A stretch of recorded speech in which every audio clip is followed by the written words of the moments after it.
La palabra de Dios dice así: si fueres flojo en el día de trabajo, tu fuerza será reducida. Libra a los que son llevados a la muerte, salva a los que están en peligro de muerte, porque si dijeres, ciertamente lo supimos, ¿acaso no lo entenderá el que pesa los corazones? El que mira por tu alma, él lo conocerá, y dará al hombre según sus obras. Come, hijo mío, de la miel, porque es buena, y el panal es dulce a tu paladar. Así será a tu alma el conocimiento de la sabiduría. Si la hallares, tendrás recompensa, y al fin tu esperanza no será cortada. Amén. Gracias, hermano Juan, por esta tremenda lectura.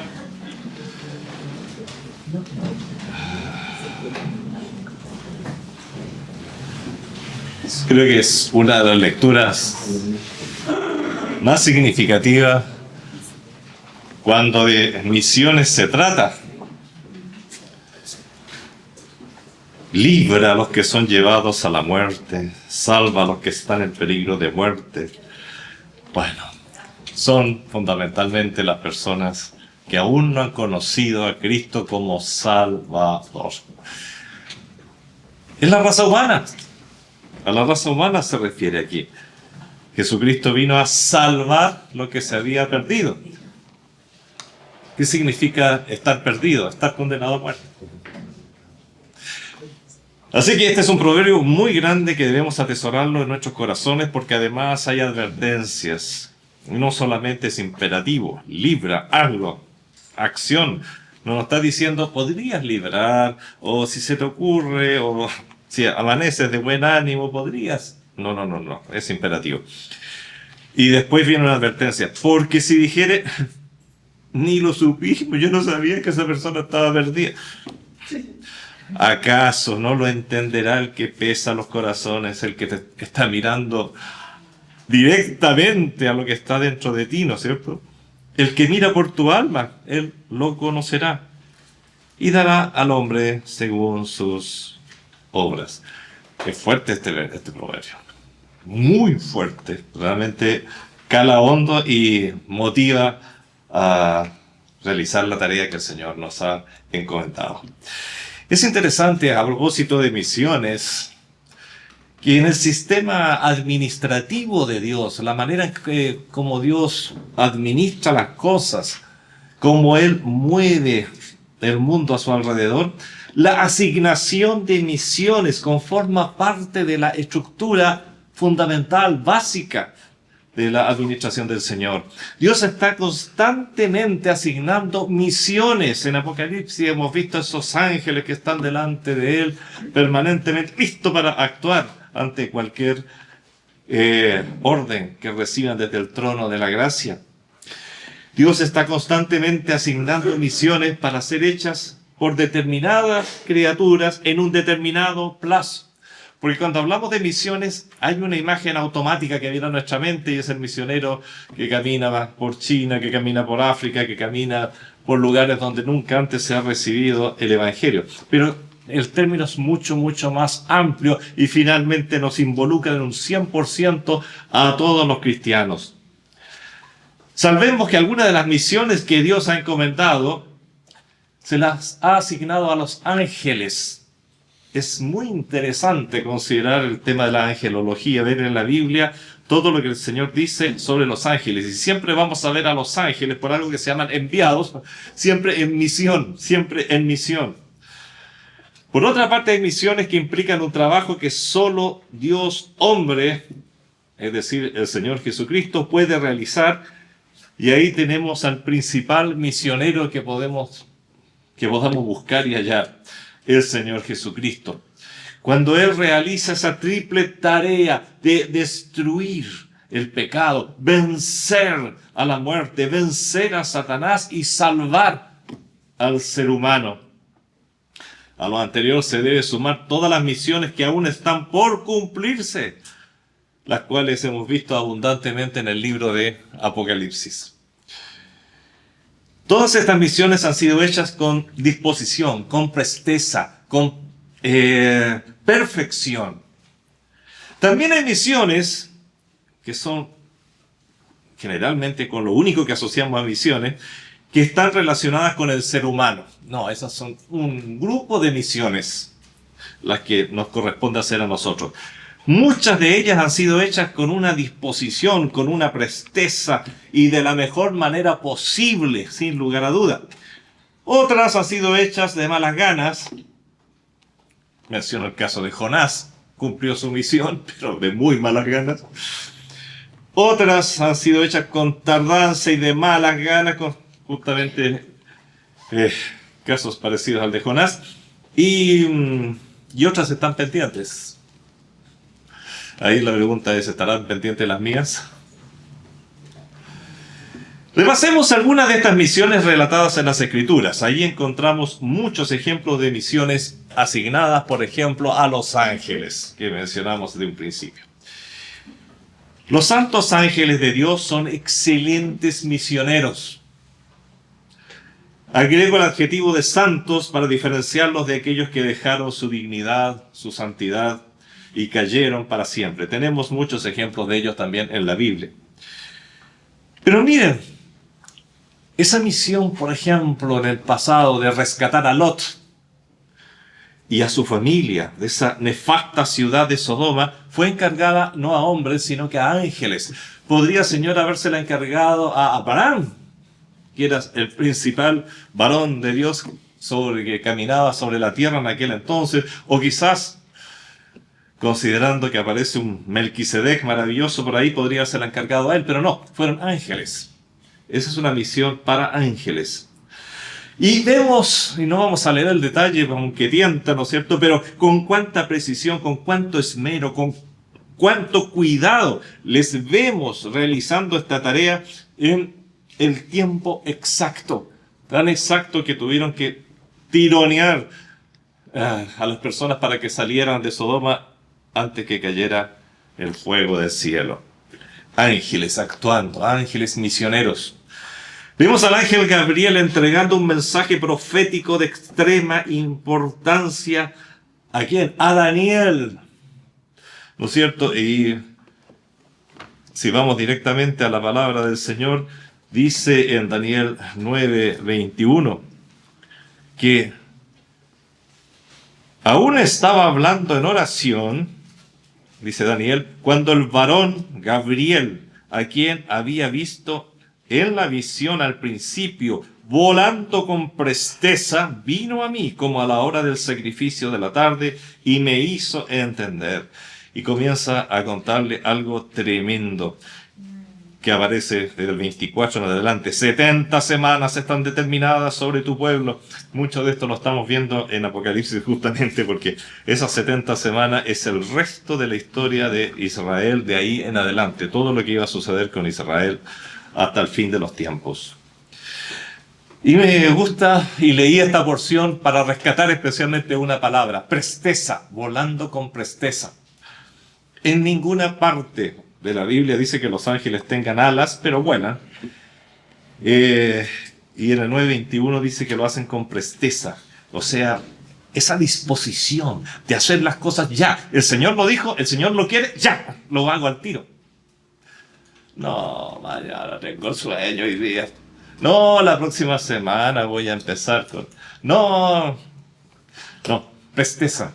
Me encantan los ángeles porque hacen las cosas con presteza y así, y vuelvo a mencionar una vez más, lo hemos visto a través del estudio de Apocalipsis, todos actúan en el momento preciso. Mira, esa misión de anunciar el nacimiento de Cristo a José fue dada también a un ángel, allá en Mateo 1:20 al 24. En esta ocasión el ángel se le revela en el sueño. Los ángeles pueden hacerlo en sueños. Y es dado en el tiempo preciso, con la sabiduría que caracteriza a los ángeles de Dios. Siempre, si queremos un ejemplo de sabiduría, miremos hacia los ángeles. Ellos están empapados de la sabiduría de Dios, los ángeles santos. Mira, tenemos la misión de anunciar el nacimiento de Cristo a María. que fue dada por el ángel Gabriel. Lo vemos en Lucas 1, del 26 al 28, con cuánto detalle se da allí esta anunciación. Y vemos una vez más las mismas características que dice en el 1:26. Al sexto mes, el ángel Gabriel fue enviado por Dios a una ciudad de Galilea llamada Nazaret. Fue enviado, eso es ser misionero. Fue enviado en una misión y por eso se llaman ángeles, porque ángel significa enviado. Nos indica la idea de ser enviado. Así que un ángel es intrínsecamente un misionero, alguien que está siendo enviado para cumplir una misión. ¿Y qué misiones más grandes se les dieron a los ángeles? Esta anunciación, este anunciamiento, es tremendo. Se estaba anunciando una de las cosas más importantes ya previstas en la Biblia desde Génesis 3:15, hablando del hijo de la mujer. Y aquí se anuncia que ese hijo de la mujer iba finalmente a llegar a este mundo. ¡Qué maravilloso! ¡Qué maravilloso! Tantas misiones, hermanos, son muchas. Realmente tuve que reducir, porque ejemplos hay muchos, como los ángeles, y siempre cumplen bien. La misión de anunciar a los pastores el nacimiento de Cristo fue encargado a un ángel, el cual fue secundado, dice Lucas 2:19-15, por muchos otros ángeles. Y notamos allí el entusiasmo, la alegría con que estos seres manifiestan el mensaje que les fue entregado. Ellos se emocionan con lo que entregan, gozan los ángeles, cumpliendo con las misiones que Dios le da. Es muy bonito hacer un seguimiento, digamos, al trabajo de los ángeles. Fíjate que fue un poderoso ángel, él fue comisionado para mover la piedra del sepulcro del Señor. Un ángel para confirmar su resurrección a las mujeres y luego comisionarlas incluso para que a la vez ellas fueran misioneras, para llevar la buena nueva a los discípulos. Mateo 28, del 2 al 7. Interesantísima la porción y las funciones. Siempre estamos asociando por un asunto realmente social, un asunto histórico, un asunto familiar, a los ángeles con protecciones. Hacen mucho más que proteger. Anuncian, mueven piedras, como vemos la piedra del sepulcro, comisionan a personas. Son importantes y debemos aprender de ellos. Notemos siempre la prudencia, el respeto, la autoridad que manifiestan los ángeles cuando por motivo de sus misiones se contactan con los seres humanos. Estas expresiones que las encontramos en Mateo 2:5, no temáis, cuando aparece un ángel. A los pastores, no temáis, en Lucas 2:10. En Lucas 1:30 volvemos a ver, no temas. Siempre son muy cuidadosos, no se aprovechan de su condición superior, que podrían y pueden aterrorizar a cualquier persona y aún matarla de un infarto. No temas, no temas. Venimos a anunciarte cosas maravillosas, venimos a decirte cosas lindas. Me encanta el carácter de los ángeles. Pero tenemos que poner mucho cuidado de no rendirles culto. Nada de eso, nada de eso. Nada de rezarles, hablarles, orarles, nada de inclinarse ante ellos. No, porque ellos son siervos, consiervos del Señor, igual que nosotros. Así es, ángeles. Mira, es que es tentador esto seguir, podríamos solamente hablar de ángeles hoy día. Ángeles fueron enviados a confirmar y a consolar a los discípulos luego que Cristo ascendió al cielo. ¿Se acuerdan? En Hechos, capítulo 1, versos 10 y 11, ángeles. En el momento preciso, no antes ni después. Qué misión más interesante, la de ser consoladores, como Dios los envía para consolar. Así que rescatar, llevar mensajes, confirmar, enviar, consolar, son algunas de las muchas misiones en las cuales vemos a los ángeles del Señor. Con razón, en la carta a los Hebreos, capítulo 1, versículo 14, dice, refiriéndose a los ángeles, no son todos espíritus ministradores enviados para servicio a favor de los que serán herederos de la salvación, están sirviendo de muchas maneras, muchas maneras. Así que saquémonos de la cabeza ese angelito que va detrás de nuestro niño al colegio cuidándolo. Eso es fantasía. Los ángeles son poderosos. Nuestro Señor, y cuando el Salmo dice el ángel de Jehová acampa en derredor de los que le temen y los defiende, se refiere al Señor Jesucristo. El ángel de Jehová es Dios mismo, hermanos queridos. Por favor, no nos confundamos ahí. El ángel de Jehová es un personaje muy importante en el Antiguo Testamento y que terminamos finalmente identificando en forma plena con el Señor Jesucristo antes de su encarnación especialmente. En el Nuevo Testamento ya cambia la cosa, porque el Señor se encarna, ¿no? Así que los ángeles han tenido y tienen un servicio grandioso y saben cumplir con sus misiones como decía el ángel a Daniel, con presteza, con cuidado, con delicadeza y de la mejor manera, en el tiempo perfecto. En otras palabras, de inmediato. Así todo hay misiones que ni los ángeles, ni los arcángeles, ni los querubines, ni los serafines pueden realizar.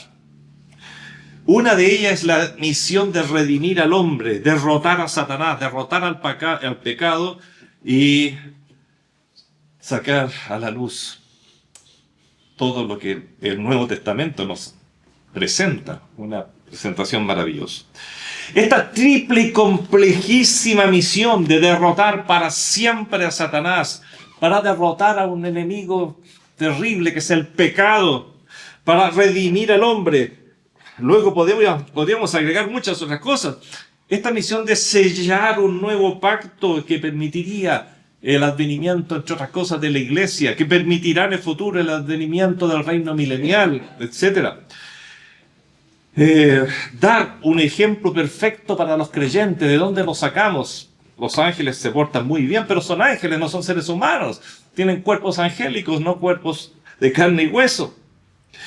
Revelar lo que nos falta de una manera impresionante. Alguien que esté tan cerca del Padre, que pueda revelarnos cómo es el Padre. Bueno, esta fue una misión que no le fue encargada a ninguno de los principales ángeles, porque ninguno de ellos podía ni puede estar por sobre ellos. Había una misión que alguien tenía que aceptar. La misión de pagar el precio por la libertad del hombre. La misión de justificar al ser humano ante los ojos de Dios. Vaya, qué difícil. La misión de pagar por el pecado del hombre. Todo esto estaba más allá de la capacidad de ángeles y arcángeles. Solo podía ser realizado y exclusivamente por el Señor Jesucristo, el perfecto Dios hombre. Solamente el Señor Jesucristo, la segunda persona de la Trinidad encarnada, podía pagar el precio del pecado y así llevar nuestra condena y culpa y pagar por ellas. Pero una cosa es que tú puedas y otra es que tú quieras. Entonces, ¿estaría dispuesta la segunda persona de la Trinidad a hacer todo esto? ¿Estaría el eterno, justo y santo Señor dispuesto a asumir una tarea que le implicaría dejar su gloria, descender hasta el ser humano caído, tomar la forma de un bebé, el cuerpo de un bebé, y finalmente ofrecerse en sacrificio, un sacrificio cruento, horriblemente cruento? Las Escrituras nos revelan en Hechos 2, versículo 23, lo siguiente. A hablando allí Pedro, entregado por el determinado consejo y anticipado conocimiento de Dios. Nada de sorpresas, totalmente conforme a la voluntad de Dios. A ese prendisteis y matasteis por manos de inicuos crucificándole. Estas palabras nos revelan que la segunda persona de la Trinidad sí aceptó la misión, gracias al Señor. Sí aceptó la misión y se sometió como siervo con la finalidad de salvarte, de salvarme. Pero nosotros decimos, espérate un poquito, Señor. No quiero ir. No, bueno. Hermanos, Hebreos 2:16 dice algo que realmente es conmovedor, y si no nos mueve nada de lo que hemos visto, ¿cómo no nos va a mover esto? Dice lo siguiente en Hebreos 2:12: no socorrió a los ángeles, sino que socorrió a la descendencia de Abraham. ¿Qué significa esto? Que el Señor no le dio a ningún ángel una segunda oportunidad después que cayó. Ningún ángel. Y en esta porción, la descendencia de Abraham es la descendencia en cuanto a la fe, tomando a Abraham como el padre de la fe, que es. En esa descendencia estamos tú y yo. Nos dio una segunda oportunidad. Nos dio la oportunidad de ser salvos.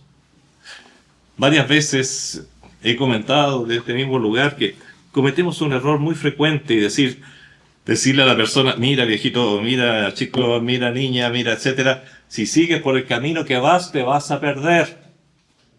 Eso está malísimo. Esa persona ya está perdida. Entendamos que uno nace bajo una condición de pecado. Todo ser humano que no es rescatado, y por eso empezamos con Proverbios allí, donde nos dice: salva a los que están condenados a muerte. Pero ¿y quién son? O sea, ¿tengo que ir a la cárcel? No. Toda persona que aún no ha recibido a Cristo como su Salvador personal está condenada a muerte. Sálvalo. Tú puedes hacerlo. Yo puedo hacerlo. ¿Por qué? Porque el misionero Jesucristo decidió tomar una misión terrible, terrible, terrible, y venir a morir por mí. Y por eso dice clarísimo, ¿no es cierto?, el versículo 14 en Hebreos, sigo leyendo el 2: por cuanto los hijos participaron de carne y sangre, Él, nuestro Señor Jesucristo, también participó de lo mismo, para destruir por medio de la muerte al que tenía el imperio de la muerte, esto es, al diablo. Hermanos queridos, Él no estaba obligado, Él decidió en ese determinado consejo que mencionábamos un poco antes. Y notemos, no socorrió a los ángeles. Dios decidió que los ángeles que habían caído no tuvieran una segunda oportunidad, que Satanás no tuviera una segunda oportunidad, pero sí nos socorrió a nosotros, a ti y a mí. Para salvar al ser humano se quería que se pagara el precio del pecado. Un precio infinitamente grande, porque se paga por la eternidad. Es muerte por la eternidad, no es una muerte simple, ya, pagó, murió. No, Señor, sigue pagando, sigue pagando. La paga del pecado es horrible, horrible, horrible. No se paga solamente. La justicia humana puede decir: bueno, a ver, fue ajusticiado, fue fusilado, pagó su deuda con la sociedad. Pero con Dios no. Sigue la deuda, sigue. Y la muerte lo único que hace es fijarla por la eternidad. Así que, volviendo al punto, para salvar al ser humano se requería que se pagara el precio del pecado, el cual es la muerte, y al mismo tiempo que aquel que pagara lo pudiera hacer por todos los hombres en la condición de hombre. Por eso la salvación es algo muy complejo que ningún ángel podía realizar. Tenía que realizarla solamente el Hijo de Dios. Un ángel no podría haber hecho esto, pues posee naturaleza angelical, un cuerpo angélico. Él nunca ha participado de la naturaleza humana por ninguna parte. Ellos fueron creados individuales. Uno, te creo a ti, te creo a ti, te creo a ti. Nosotros fuimos creados en uno, estamos todos. En Adán fuimos creados todos. Luego un ángel no podía soportar el peso de todo el pecado del mundo, y menos pagar por ese pecado, llevar la culpa por ese pecado y luego resucitar. Son tareas imposibles para un ángel. En realidad ninguna criatura de la creación podía hacerlo. Por ello se requirió que Dios mismo interviniera personalmente y procediera a la encarnación de su Hijo, para que, tomando cuerpo humano y siendo al mismo tiempo Dios, pudiera cumplir con los requisitos inconmensurables que se requerían para la salvación del hombre. Requisitos gigantescos, imposibles. Su encarnación implicó heme aquí, envíame a mí. Cuando leemos esa frase en Isaías 6, realmente se erizan los pelos. ¿A quién enviaremos? Isaías dice, aquí, envíame a mí, pero no nos damos cuenta que ahí también se está hablando de Cristo, es Cristo. Es como si Isaías fuera Cristo diciendo, aquí, envíame a mí. Él se presentó de voluntario. Yo seré el misionero que cumpla, porque soy el único que cumple con esos requisitos. Envíame, Señor. Envíame, Padre. Como misionero, Cristo actuó con presteza en los momentos precisos. En el segundo preciso, actuó con mucha delicadeza también, y no de la mejor manera, sino que con perfección. Nosotros somos imperfectos, pero debemos, para la obra del Señor, tratar de vivir una vida lo más perfecta posible con la ayuda de Dios. No, la perfección no la vamos a alcanzar, la perfección se la dejo a Dios, y bien que se la dejes a Dios porque tú no puedes, pero vive la vida lo más perfectamente posible que Dios te permita hacerlo. Luego de su perfecta misión, Cristo comisionó ahora a otras criaturas. Hemos hablado de ángeles, hemos hablado del ministerio de Cristo, ahora otras criaturas para continuar con el trabajo que se presentaba por delante. El mismo Señor Jesucristo fue llevado...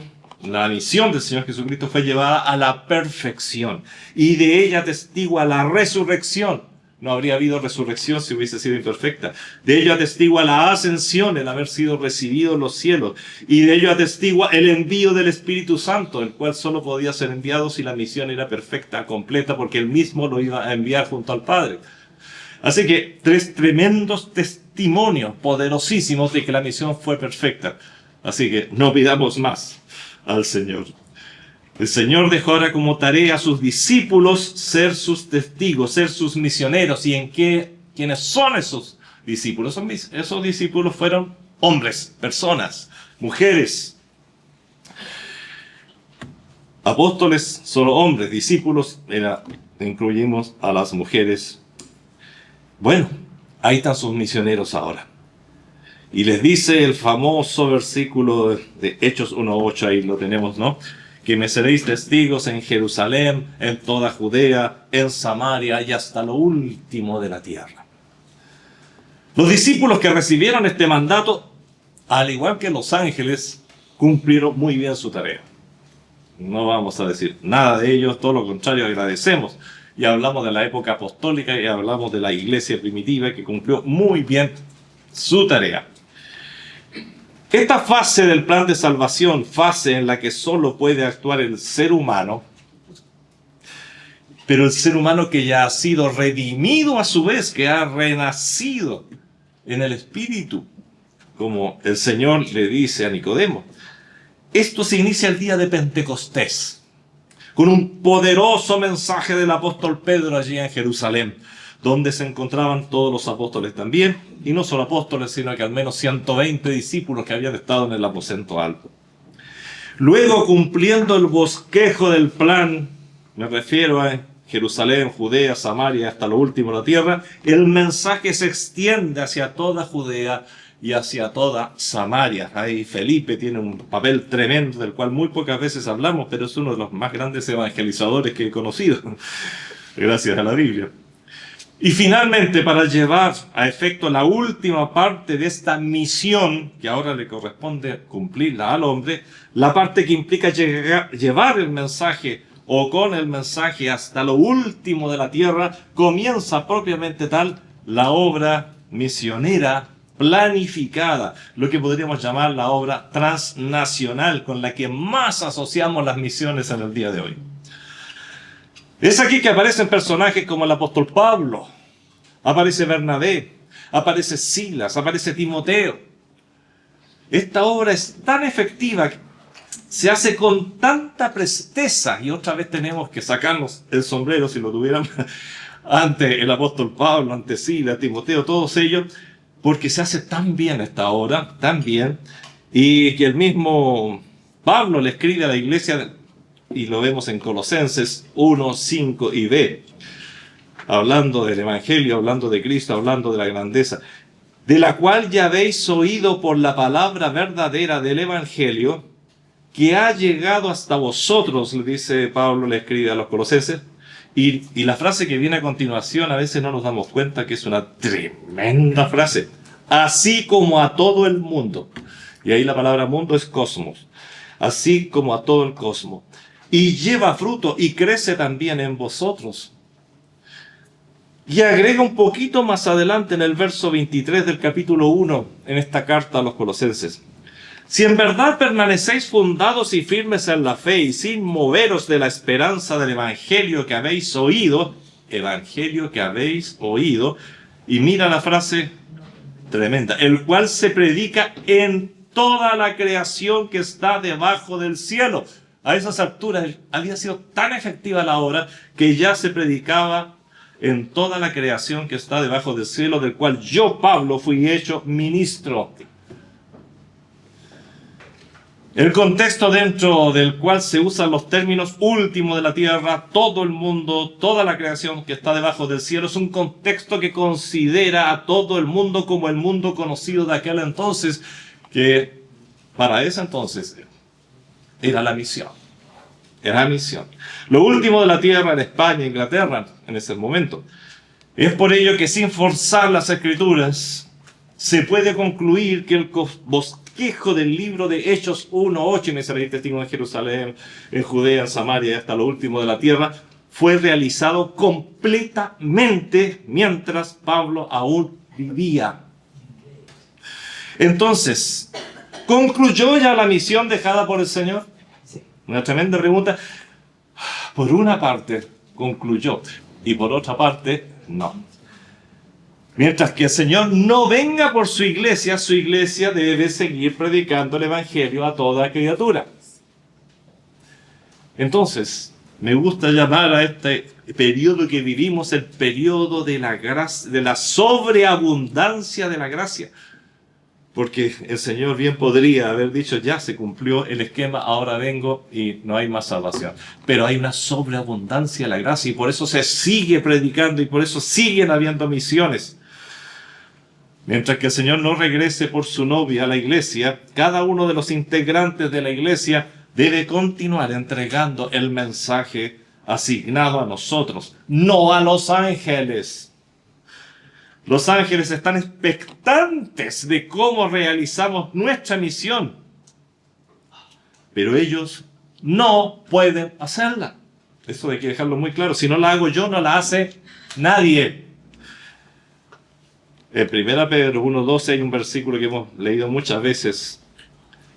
A esto se les reveló, se refiere a los escritores, a los profetas del Antiguo Testamento, que no para sí mismos, sino para nosotros administraban las cosas que ahora os son anunciadas, por los que os han predicado el Evangelio por el Espíritu Santo enviado del cielo. Cosas en las cuales anhelan mirar los ángeles. Mira lo que esto significa. No pueden actuar en la evangelización. Si un ángel viniera y bajara del cielo, mentira, eso no va a ocurrir. Porque ellos anhelan mirar lo que estás haciendo tú. Lo que estoy haciendo yo. Y me da un poco vergüenza, pero bastante. Cuando pienso, si a los ángeles se les permitiera hacer lo que yo hago, pucha, ya habrían hecho varias veces todo lo que yo tengo que hacer en mi vida.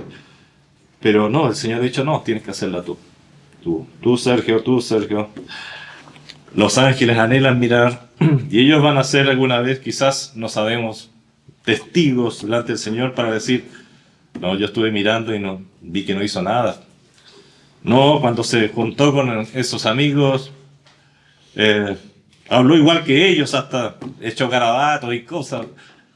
No dio ni un testimonio. Pero no solamente los ángeles, Dios está mirando. Si Dios estuviera ahí, diría, sí, lo sé, y me me avergoncé mucho cuando fueron invitados y realmente no dieron ningún testimonio de la salvación que está en ellos. No se comportaron como misioneros. Pero los hay, y hay misioneros maravillosos. La primera misión, mi casa, mi hogar, mis niños. Isaías 6:8. Después oí la voz del Señor que decía: ¿quién enviaré? ¿Quién irá por nosotros? Entonces respondí yo: heme aquí, envíame a mí. Así respondió Isaías, así respondió el Señor Jesucristo cuando decidió cumplir esa misión terrible, que nadie más la podía cumplir sino Él, y dijo: puedo no cumplirla. Claro que podía no cumplirla, pero su propia voluntad era cumplirla. Conclusión: todos los conversos tienen en común una misión. Eso te incluye a ti y me incluye a mí. Y es la de llevar el Evangelio a tu prójimo. Muchas maneras hay de hacerlo. Quizás no tengas cierta capacidad, el don del evangelista propiamente tal. Creo que yo tampoco lo tengo. Pero puedes hacer lo que tienes a tu mano. Y el Señor te ha dado mucho, te lo aseguro. Mucho, mucho. Estás realizando tu misión y viendo los términos que hemos visto, ¿no? Con presteza, o sea, rápido, con cuidado, con delicadeza, de la mejor manera posible. Un ejercicio que hicimos al inicio de un curso de evangelismo tiempo atrás. Bueno, hemos hecho 4 veces ese curso más o menos, y cada vez la primera tarea es: haga una lista de todas las personas que usted quisiera que conozcan a Cristo como su Salvador personal. Y la primera tarea del curso es: empecemos a orar por ellas, empecemos a trabajarlas, empecemos a prepararlas. No te olvides que el Espíritu Santo está ahí para ayudarte en esto. ¿Por qué hay conversiones? No es porque el Señor te haya dado un super don a ti. Sí, puede darlo. Pero la razón por la que puede darse esto es porque el Espíritu Santo está en esa persona, convenciéndola de su pecado, convenciéndola de que está bajo juicio, convenciéndola de que hay un mediador, haciéndole entender, no solo aquí, sino que integralmente, iluminando, podemos decir, utilizar el término, para que esa persona sea convertida. Con ese ayudante, hermanos, sigue adelante, por favor. ¿Quiénes están en tu lista de personas que anhelas que sean salvas? ¿Qué estás haciendo por ellas? Libra a los que son llevados a la muerte. Salva a los que están en peligro de muerte. Porque si dijeres: ciertamente no lo supimos, ¿acaso no entenderá el que pesa los corazones? El que mira por tu alma, él lo conocerá, y dará al hombre según sus obras. ¿Conoces a alguien que es llevado a la muerte? Conozco a demasiados. Toda persona no redimida. ¿Puedes hacer algo por salvar a quien está en peligro de muerte? Tú puedes hacer lo que ni carabineros, ni la PDI, ni jueces, ni la ONU, ni los ejércitos pueden. Pero tú sí puedes. Eres el único, porque tienes el mensaje de salvación. ¿Qué has hecho para salvarle? No, tú no lo vas a salvar, pero le vas a entregar las herramientas para que sea salvo. Lo vas a conectar con nuestro Señor Jesucristo. Yo no salvo a nadie. La iglesia no salva a nadie. La iglesia proclama dónde está la salvación y procura que esa persona y Cristo se encuentren. Solo tú puedes hacerlo, querido hermano. Es una carga, si la sientes fuerte y pesada, está bien. Siéntela fuerte y pesada y pídele al Señor que la haga liviana y te ayude a hacerla. Porque es más que una carga, es un tremendo privilegio y la posibilidad de gozar por la eternidad de esas coronas de alegría, de esas perlas que son las almas que has podido llevar ante el Señor. Padre Celestial, te damos gracias porque nos podemos detener, Señor, a meditar en nuestra responsabilidad personal. Sabemos que debemos crecer, debemos desarrollarnos, pero también ya tenemos misiones prescritas, Señor, tremendas. Una de esas misiones es llevar lo que a nosotros nos hizo tanto bien, de llevar aquello, Señor, que se transformó en nuestra salvación, son las bienaventuranzas que tú has dejado, Señor, la bienaventuranza principal, que habla de la dicha de aquel que ha conocido a Cristo como Salvador. Ayúdanos, Padre. Sé que somos flojos, Señor, lo admito. Sé que nos cuesta. Sé que tenemos que romper barreras porque Satanás no quiere que cumplamos nuestra misión y les damos el gusto tan fácilmente, Señor. Perdón, Señor, porque el gusto tenemos que dártelo a ti, no a Satanás. Ayúdanos, Señor, a ser activos. El tiempo es corto, la responsabilidad es grande, el privilegio es... No tengo medida, no hay medida. Gracias, Padre Celestial. En el nombre de Jesús. Amén.